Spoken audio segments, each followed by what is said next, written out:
Hello, welcome to all.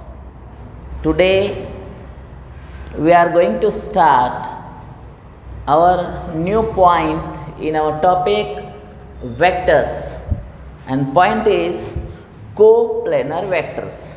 Okay. In first video of this same topic we have discussed what is the vector and types of vector. In that types of vector we have discussed coplanar vectors. What in by coplanar vectors? Coplanar vector means what? Vectors are said to be coplanar if the two vectors are lie in the same plane or in parallel planes. So let us discuss about this. Two vectors are given. Suppose this is a plane given. Okay. This is a vector A bar, another vector B bar, another vector C bar. These are three vectors, and three vectors are lying in the same plane. Here A bar, B bar and C bar are coplanar. Okay, this is from the figure we can easily see three vectors are coplanar. One more condition is, this is condition number 1. Condition number 2, if the two vectors are in parallel planes, here I am drawing here parallel, this plane is parallel with other plane. So one more is plane is here. Here vector A bar, another vector B bar, vector C bar. These three vectors are not looking in a same plane, but they are in parallel planes. Here A bar, B bar and C bar are in parallel planes. Parallel planes. They are not in same plane but looking parallel planes. Okay. Here also we can say A bar, B bar, C bar are coplanar. Therefore, these vectors are also called as coplanar vectors. A bar, B bar and C bar are coplanar vectors. Okay, this is about coplanar vectors. Okay, what is the perfect definition of this? Vectors are said to be coplanar if they are in same plane or in parallel planes. Okay, if we consider any two vectors are always coplanar. But if more than two vectors are given, then more than two vectors, three vectors, four vectors, like this, if such type of vectors given, then they may be parallel, then they may be in same plane or not in the same plane. Means we can say they are coplanar or not coplanar. Okay. After this, let us discuss linear combination of vectors. Linear combination of vectors. Next point is here, linear combination of vectors. Okay, suppose A bar and B bar are non-zero vectors. A bar, B bar are non-zero vectors, and X and Y are scalars. Then x a bar plus y b bar x a bar, look that, x a bar plus y b bar are called, this addition is called linear combination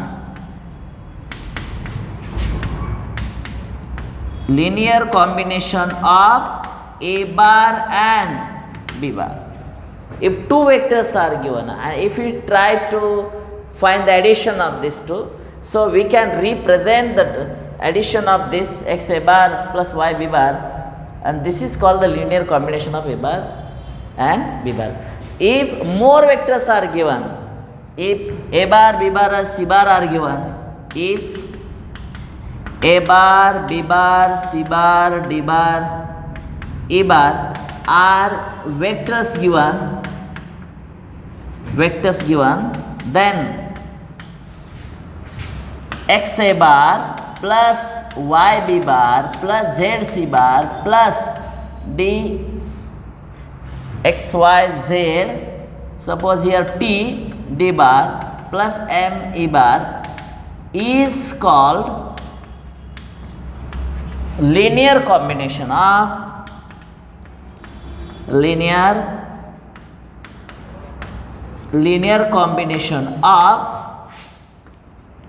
vectors.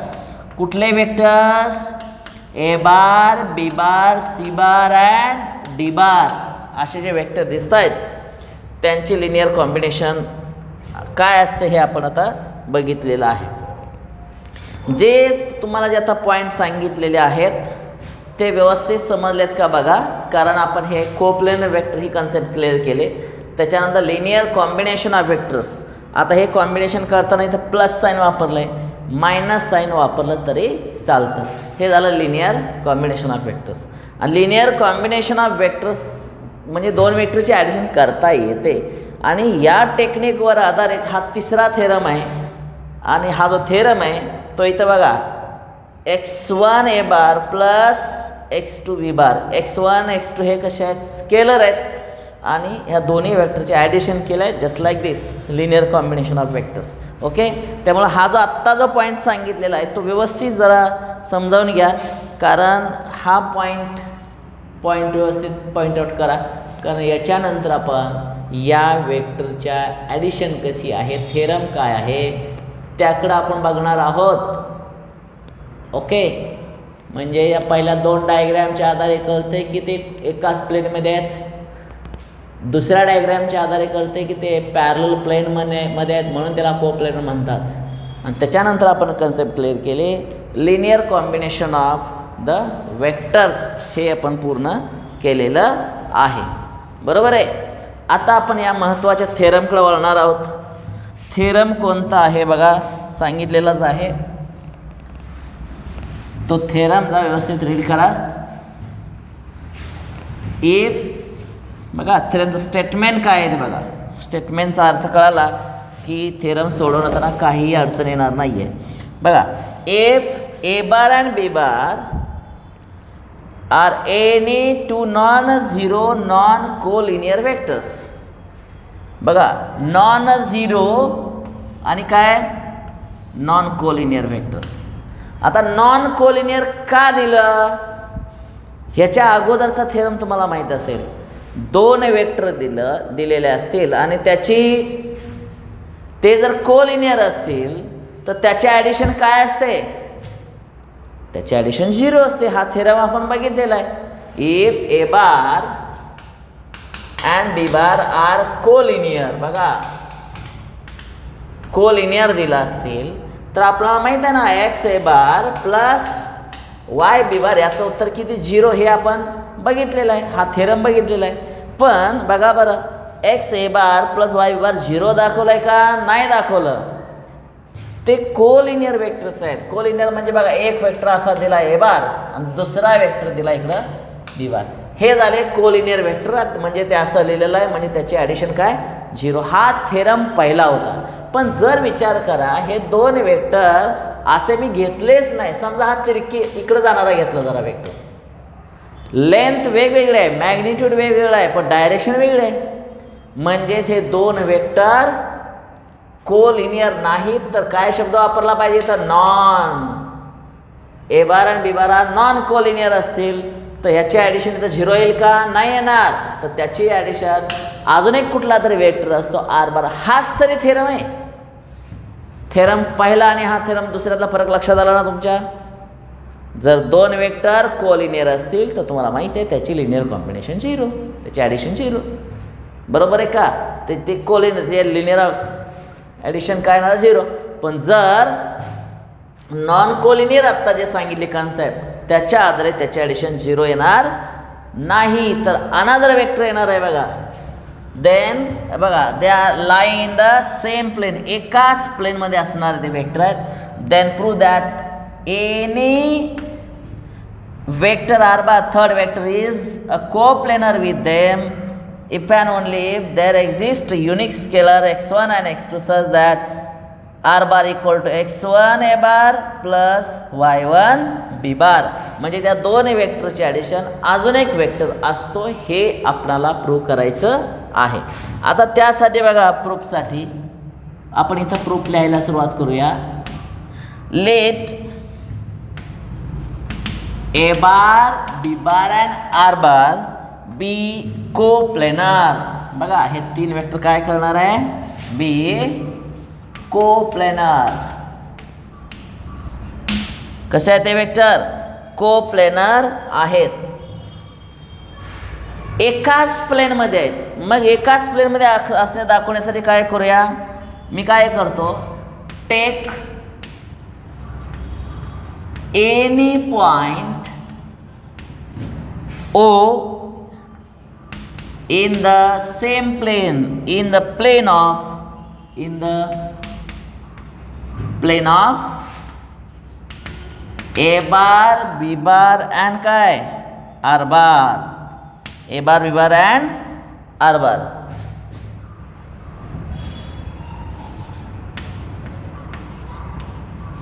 आता बघा जरा इकडं. समजा ए बार हे तीन vector एकाच प्लेनमध्ये दाखवायचे आहेत. तर मी काय करतो? हा बोर्डचा सरफेस आहे, प्लेनच आहे. इथं ओ पॉईंट घेतला. Take O as the point in this plane. आणि एक वेक्टर जो आहे इकडं सगळा जाईल. हा झाला ओ ए. हा एक वेक्टर आहे. दुसरा वेक्टर या बाजूला पाठवतो. याला नाव देतो ओ बी. आता मला सांगा हे दोन वेक्टर वेगवेगळ्या डायरेक्शनला निघालेत. लक्षात आलं का? म्हणजेच काय? नॉन कोलिनियर हा शब्द लक्षात आला का? आणि मग याची जी ॲडिशन आहे आता बघा. आणि त्यामुळे इथं आपण म्हणूया इथं ओ ए बार. बघा इकडं ओ पासून एकडं जाणारा वेक्टर आहे त्याला म्हणूया आपण ए बार. बरोबर का? दुसरं वेक्टर आहे ना ओ बी बार. इकडं जाणारा वेक्टर आहे त्याला मी मानतो इथं बी बार. अजून याच प्लेनमध्ये कॅपिटल आर एक पॉईंट घेतो आणि हे सुद्धा असं इथून जॉईन करूया इथपर्यंत. याला म्हणूया आर बार. ओ आर बार काय येणार आहे? R bar. बरोबर आहे. आता हे तीन वेक्टर तुम्हाला दिसत आहेत.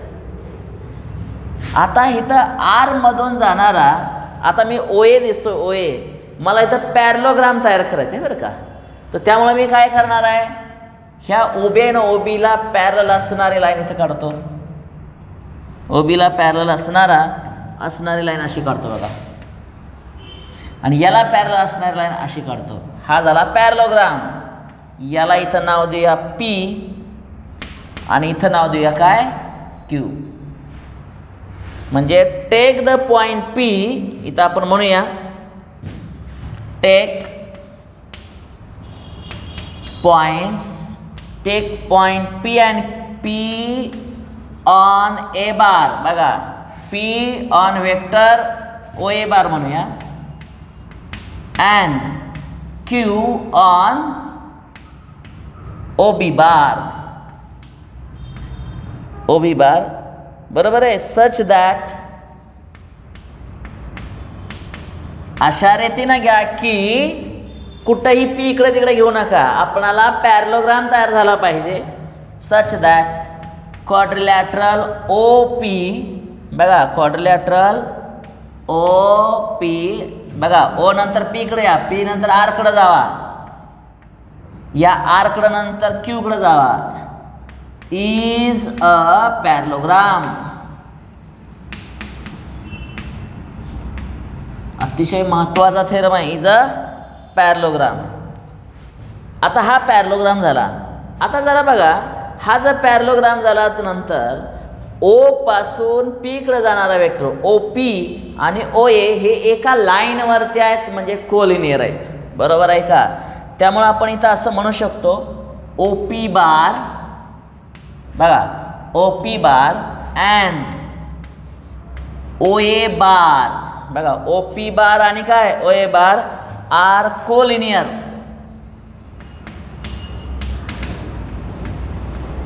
हे कसे झाले? कोलिनियर वेक्टर्स आहेत. आणि कोलिनियर वेक्टरचा आपला अर्थ माहिती आहे, एक वेक्टर हा दुसऱ्याच्या स्केलर मल्टिपल असतो. म्हणजेच इथं OP बार इक्वल टू हा जो OP इथून इथपर्यंतचा जो पार्ट आहे, याची लेंथ काहीतरी आपण x घेऊया, x a बार. काय म्हणणार आहे आपण? x a बार. याला बॉक्स करूया, याला नंबर 1. OP बारचा आन्सर काढलेला आहे. आता हे एका वेक्टरवरती आपण इथं केलेलं आहे. आता इकडे जाणारा वेक्टर बघा बरं. नाव काय म्हणणार आहे? OQ bar and OB bar are collinear. Collinear vectors. बघा इथून इकडे जाणारा वेक्टर आणि हा सगळा हे एकाच लाईनवर दिसत आहे, ते कोलिनियर वेक्टर झालेले आहेत. मी ॲरो त्याचा असा दाखवतो. आणि त्यामुळं OQ bar equal to Y B bar. Y काय? B bar. याला नंबर देतो 2.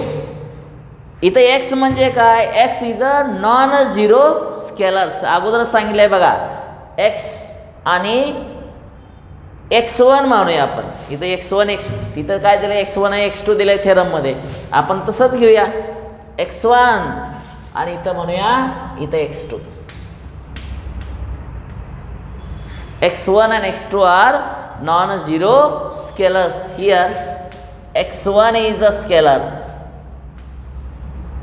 इथं सुद्धा x2 is also scalar. आता त्या डायग्राममध्ये बघा बरं, या डायग्राममध्ये हा पॅरलोग्राम आहे. आणि पॅरलोग्रामचा लॉ लक्षात आला का? शेजारच्या दोन बाजूचे ॲडिशन डायगोनलवरती सापडते. नाव by parallelogram law, parallelogram law of vectors,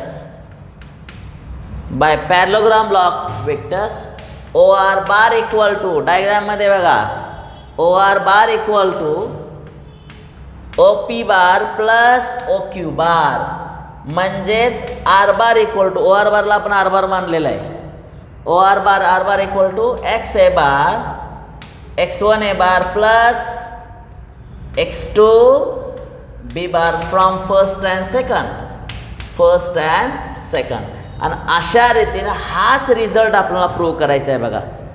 R bar equal to X1 A bar plus X2 काय दिलेला आहे? B बार. आता हे जे थेरम जे समजावून सांगितले, हे प्रॅक्टिकली मी कसं सांगतोय त्याचा जरा विचार करा. समजा हा एक माझ्या हातात पेन आहे, याला A बार म्हणा आणि याला B बार म्हणा. लेंथ त्याची कमी जास्त आहे, दिसतंयच तुम्हाला. असेच वरती उचललं, हे झाले कोलिनियर वेक्टर.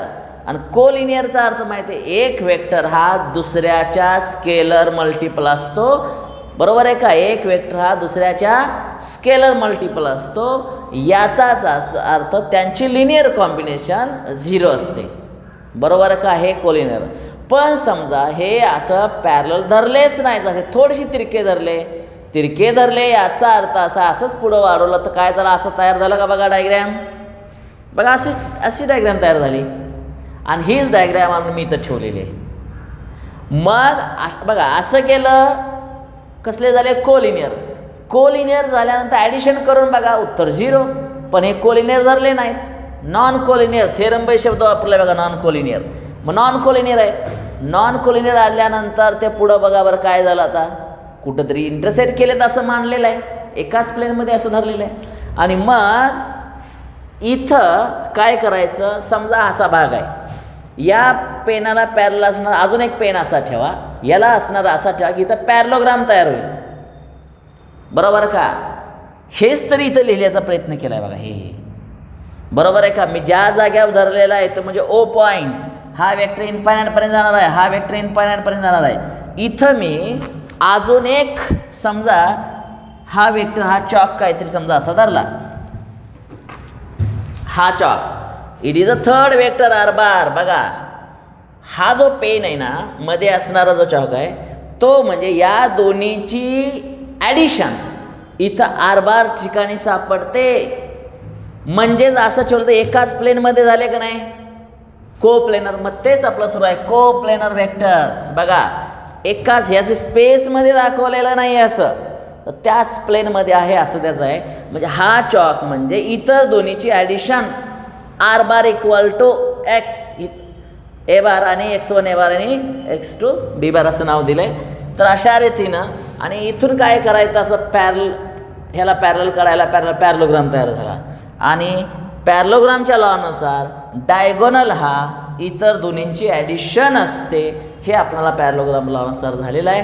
आणि r bar equal to x1 a bar plus x2 b bar हे आपण आता याच्या माध्यमातून प्रूव्ह केलेलं आहे. बरोबर आहे. Thus r bar is expressed as, आपण इथं शेवटचं स्टेटमेंट आपण जर लिहायचं असेल तर काय म्हणणार आहे, r bar is expressed as linear combination of, बघा इथं आपण म्हणणार आहे thus r bar is expressed as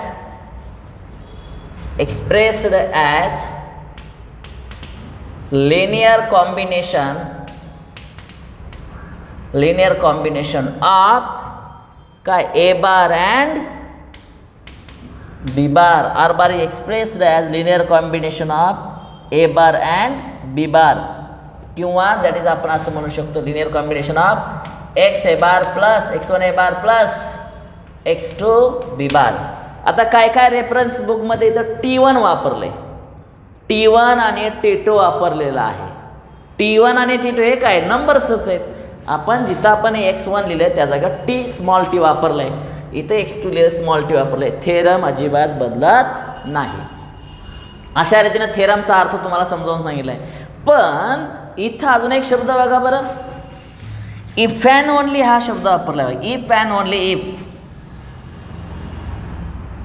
बघा इफ अँड ओनली इफ म्हणजे याचा आपणाला युनिकनेस प्रूव्ह करायचा आहे. बघा काय म्हणतोय, युनिकनेस, या दोन वेक्टरची ॲडिशन, युनिकनेसचा अर्थ बघा या दोन वेक्टरची ॲडिशन फक्त एकाच ठिकाणी सापडते हे प्रूव्ह करायचं आहे. मग याच्यानंतर आपणाला काय प्रूव्ह करायचं आहे, युनिकनेस.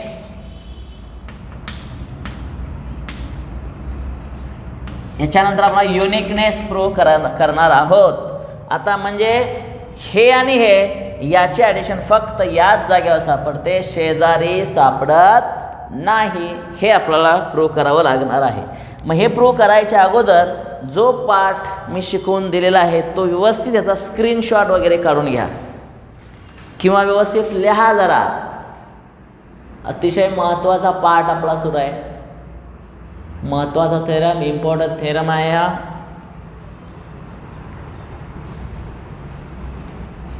इथून हा थेरम स्क्रीनशॉट व्यवस्थित काढा किंवा ते व्यवस्थित लिहून घ्या. पुढचा पाठ आपण इथं बघणार आहोत.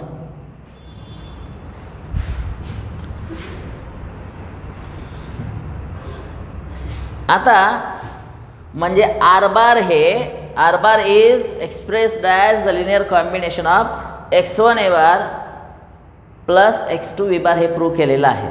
आता युनिकनेस प्रूव्ह करण्यासाठी असा आपण करूया की आर बार हे अजून एका प्रकारे एक्सप्रेस करता येतं हे आपण इथं मानणार आहोत. लेट इफ पॉसिबल, बघा, लेट इफ पॉसिबल, ॲक्च्युली ते शक्य नाहीच आहे. या दोन्हीचे ॲडिशन एकाच जागेवर येते हे प्रूव्ह केलं आहे, बरोबर, एकाच जागेवर येते. आता ही इतर त्याचे ॲडिशन दुसऱ्या ठिकाणी जात नाही, युनिकली एक्सप्रेसला असं आहे. मग हे युनिकनेस प्रूव्ह करण्यासाठी समजा हे अजून एका प्रकारे प्रूव्ह करता येतं, असं म्हणूया. Let if possible r bar equal to x1 dash A bar plus x2 dash b bar. बघा मग काय सपोज केलं आहे, आर बार हे अजून एका प्रकारे एक्सप्रेस करता येतं हे आपण मानलेलं आहे.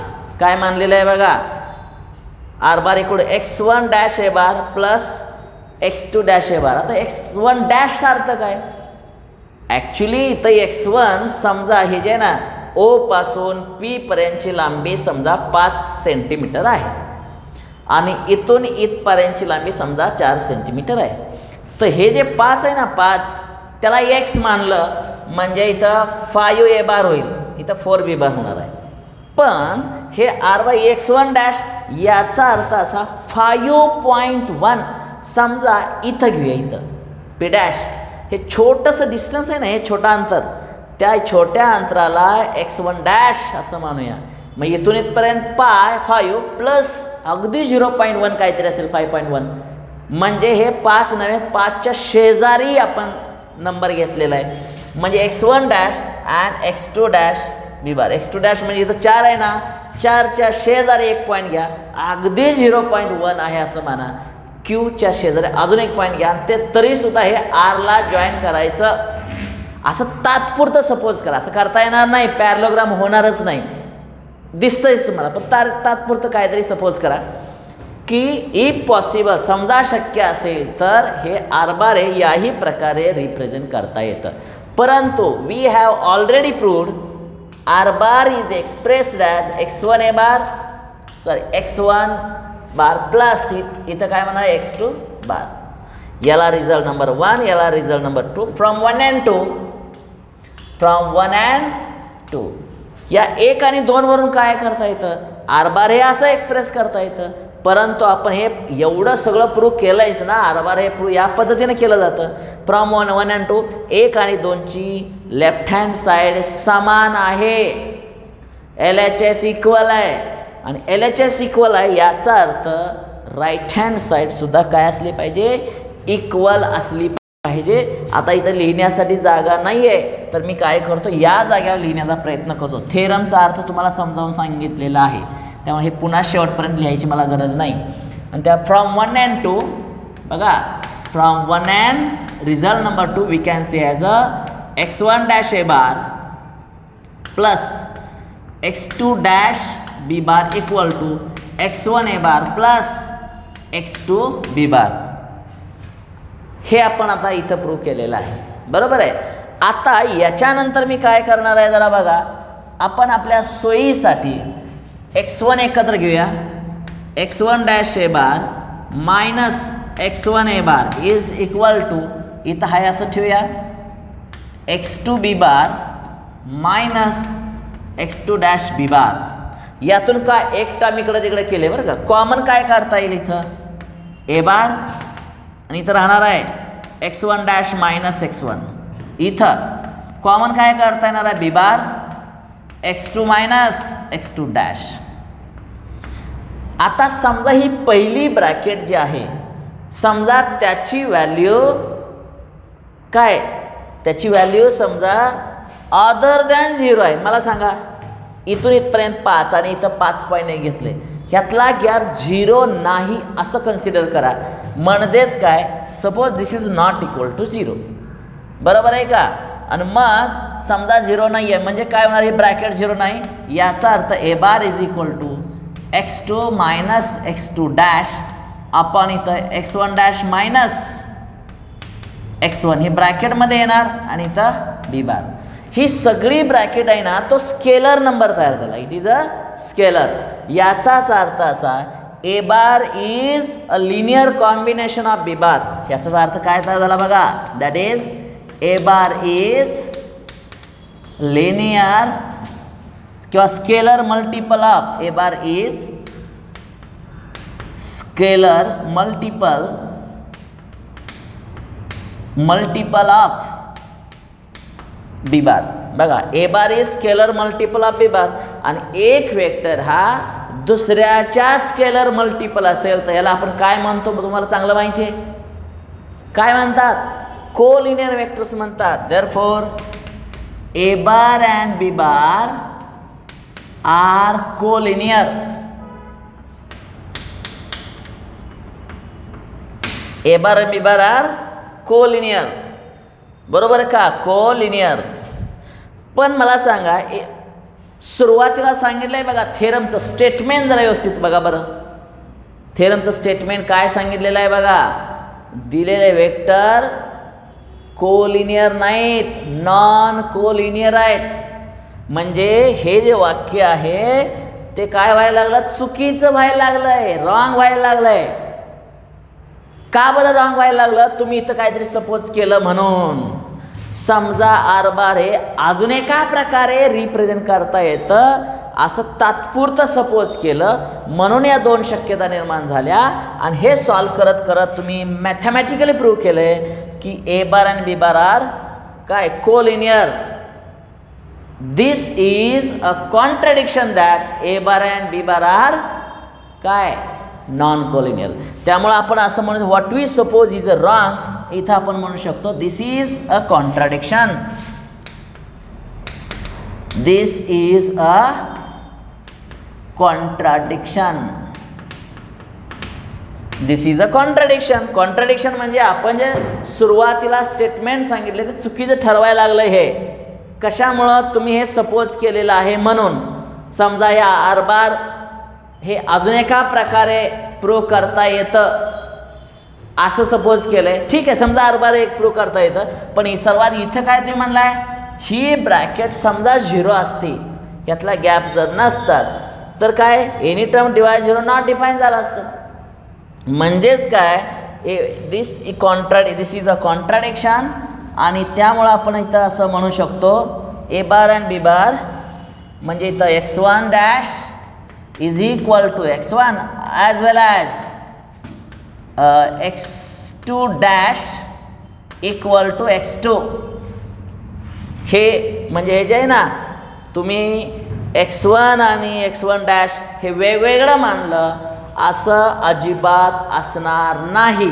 तर x1 डॅश जरी म्हटला तरी हा जर आर बार याच जागेवर असेल तर p ही अजिबात जागा त्याची बदलू शकणार नाही. त्यामुळं तुम्ही जे सपोज केलं की नाही x1 डॅश वगैरे नाही आहे तर त्याच जागेवर असेल तर x1 dash is equal to x1 आणि x2 dash is equal to x2 हेच असणार आहे. आणि अशा रीतीनं आपण असं म्हणू शकतो की दिस शोज दॅट बघा this shows that R bar is uniquely expressed as. Uniquely हा शब्द वापरायला पाहिजे त्यामुळे युनिकली आपण शब्द वापरला आहे. R bar is uniquely expressed as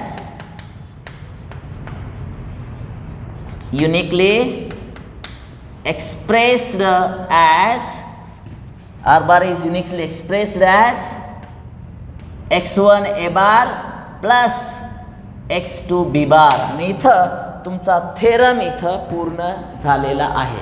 सर्वात महत्त्वाचा थेरम आहे, विचार करायला लावणारा थेरम आहे आणि प्रत्येक शब्दाचा अर्थ कळाला तरच या थेरमचा अर्थ तुमच्या लक्षात येणार आहे.